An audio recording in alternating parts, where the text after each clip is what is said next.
Olá, amigos aprendizes do Evangelho. Hoje o nosso comentário no livro Pão Nosso é do capítulo 117 e o título é Em Família, baseada numa fala de Paulo, que está na primeira epístola a Timóteo, capítulo 5, versículo 4, em que ele diz: Aprendam primeiro a exercer piedade para com a sua própria família e a recompensar seus pais, porque isto é bom e agradável diante de Deus.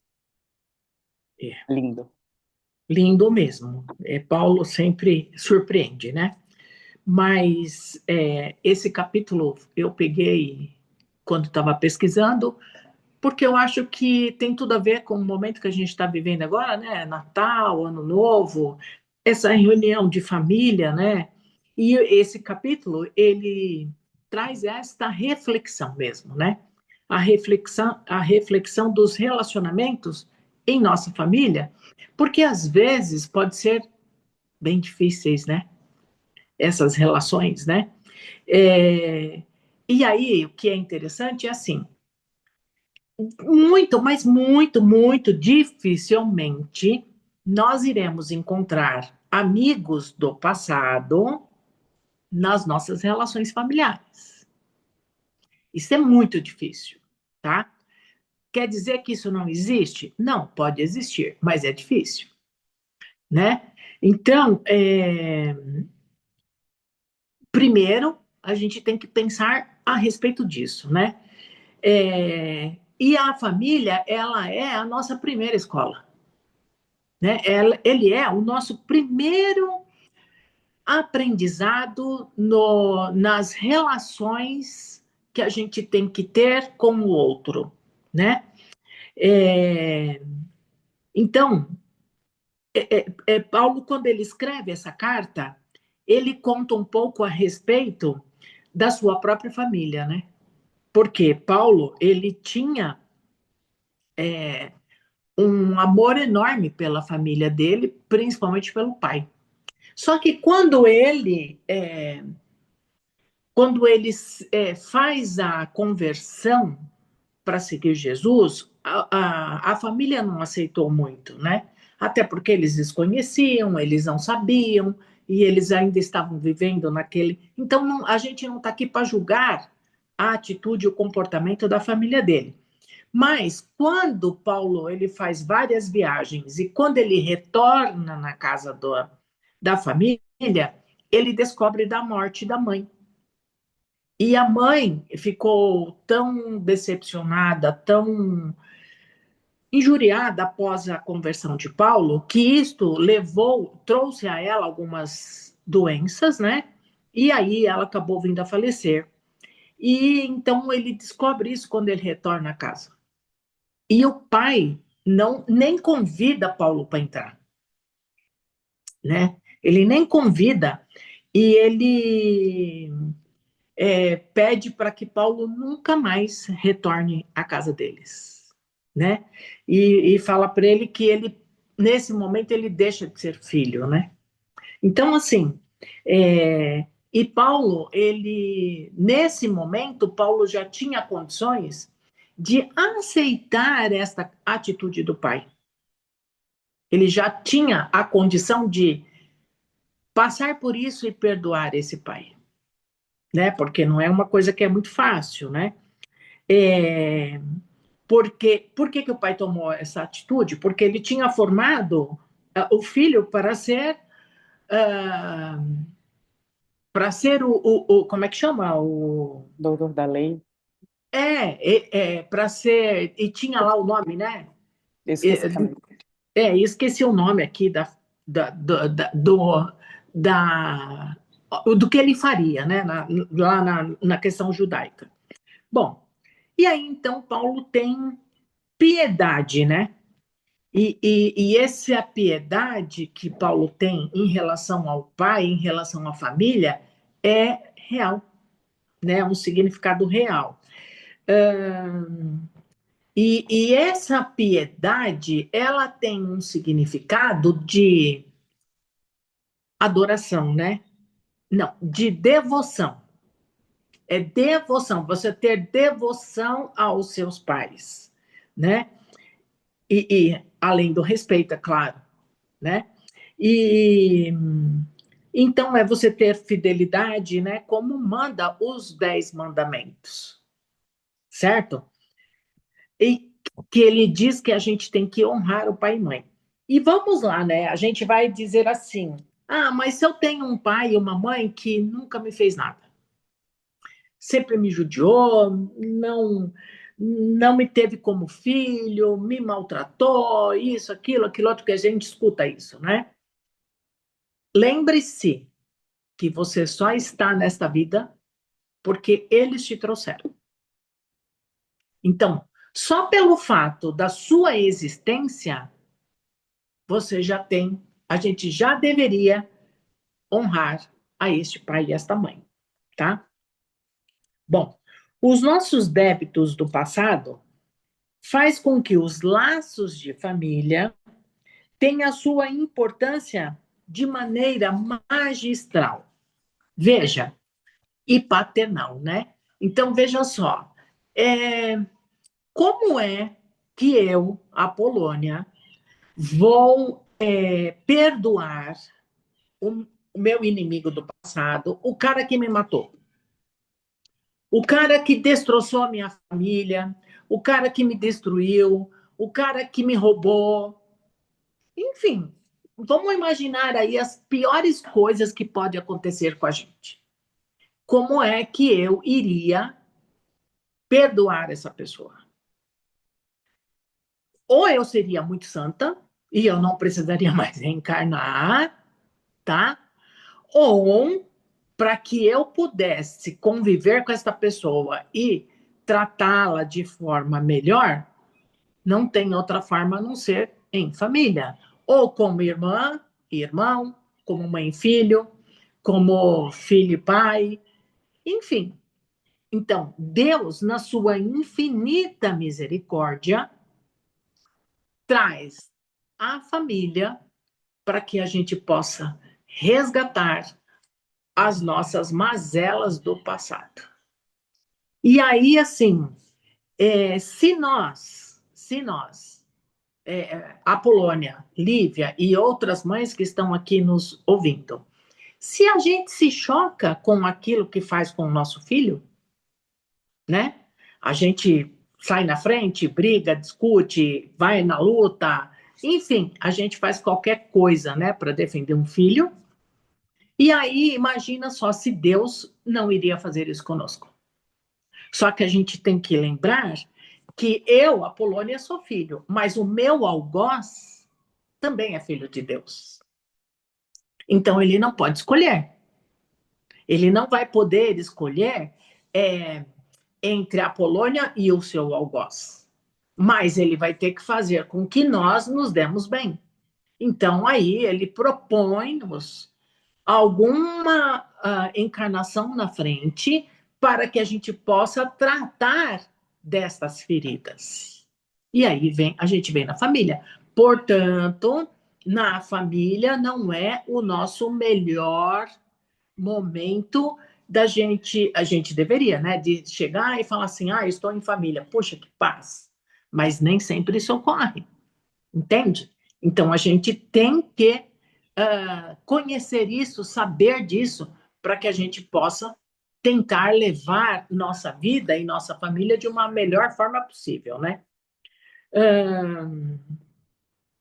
Bom, e aí, né, por isso que a gente tem que ter esse amor fraternal, né?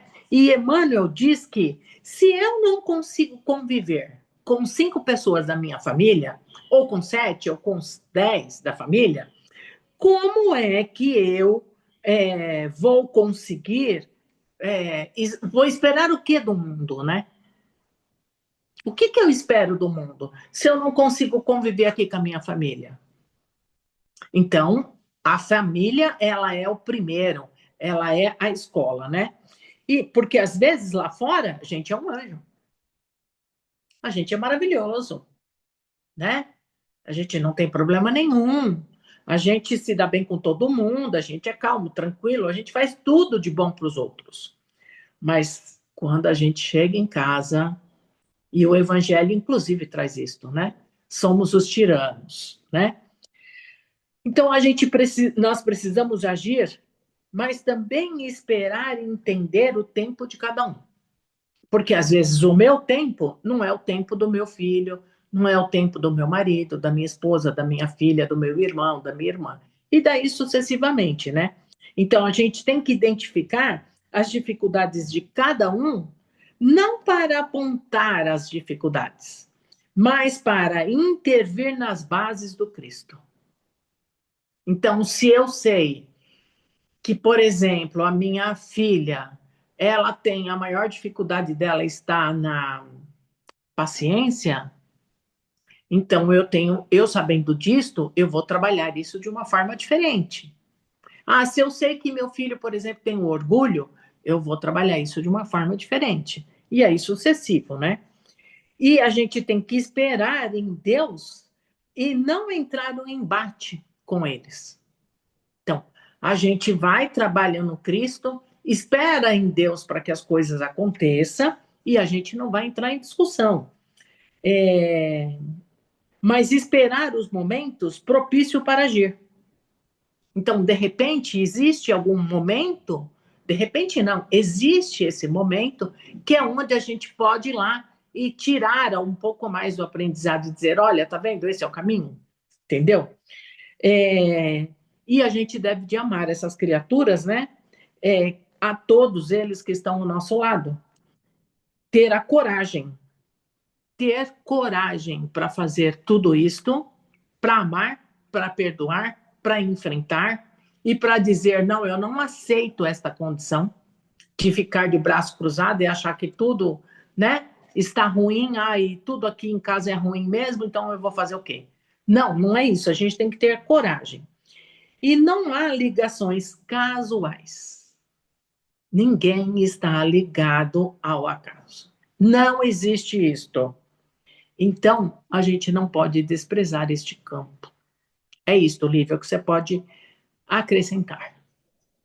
Então, essa fala do Paulo, como ela é uma carta, né, a Timóteo, ela está presente na Bíblia, né, e todas as religiões cristãs conhecem, né, se utilizam dessa instrução de Paulo.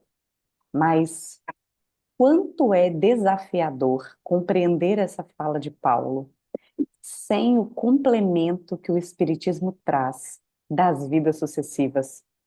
Então, com todos esses itens que você citou, todas as explicações que você deu, se a gente tira o processo de reencarnação, como funciona o nosso processo evolutivo, como compreender em uma vida só o perdão diário que tem que existir para que a família se solidifique, para que a gente aprenda a conviver em sociedade, primeiro com os exemplos dentro de casa, e o quanto faz diferença nas escolhas, porque a gente sempre tem escolha, né? Seja de responder, ao invés de responder, ficar quieto, ou em coisas maiores, a gente sempre pode tomar decisões.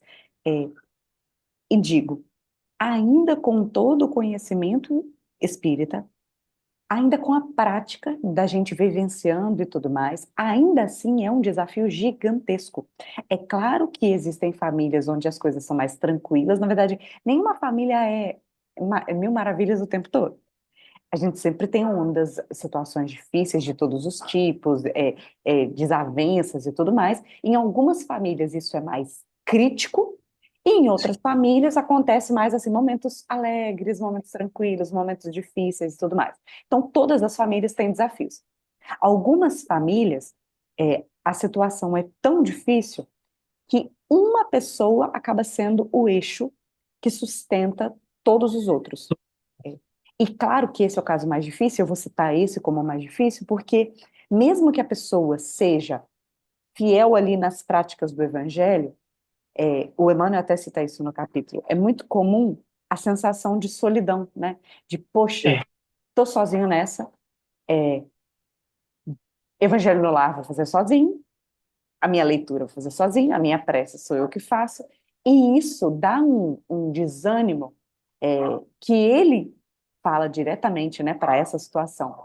Não desanima, porque esse é o caminho certo.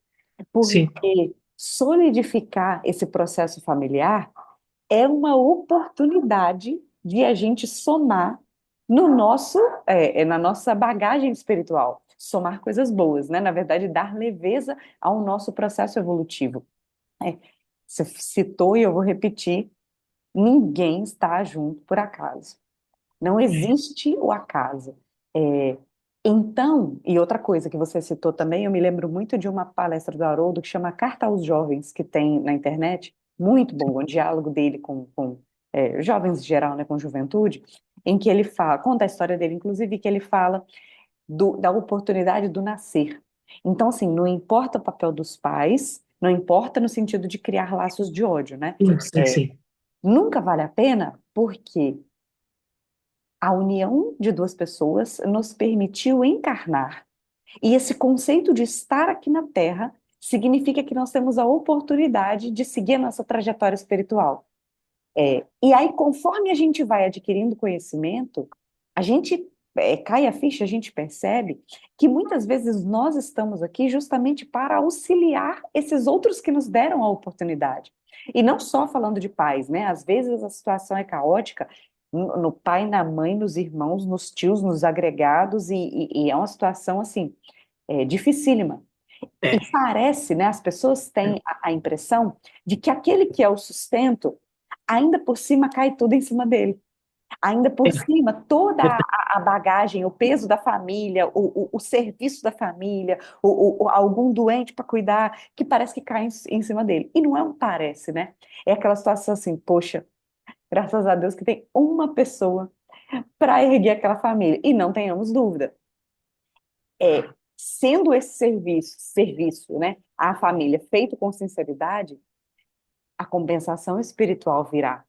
Então, se a gente entende a transitoriedade daqui de uma encarnação, o quão pequeno isso é perto da nossa vida eterna, a gente vai valer a pena, a gente vai então fazer as escolhas certas e que nós possamos nos lembrar a cada situação difícil de não olhar para a nossa família com a visão materialista, mas olhar para a nossa família com a visão de espiritualidade, com a visão de que nós temos várias vidas, que estamos aqui, cada um com sua bagagem espiritual, e que nós nos devemos uns aos outros. É, Somos Bia, devedores mútuos. E se a gente pensar nisso, se a gente pensar, estudar, estudar, estudar, entender como funciona a família terrena diante da família espiritual e da família universal, nem que vai ficando fácil, mas a gente vai conseguindo mais sucesso nos intentos, nas sim, tentativas. é, E em família, né, no título, vamos evoluindo. exato. A gente percebe que o quanto o conhecimento, neste caso, faz toda a diferença, Exatamente. entende? Então, assim, a gente precisa buscar esse conhecimento. Seja ele de qual forma for, ele abre portas, ainda que sejam as portas do entendimento. Somente o conhecimento é capaz de mudar, né? Porque você muda até a sua sensação e os seus sentimentos em função do conhecimento que você tem. Então, o convite é: vamos buscar ajuda, buscar auxílio, vamos conhecer para que a gente possa entender melhor. E É isso. praticar, enfim.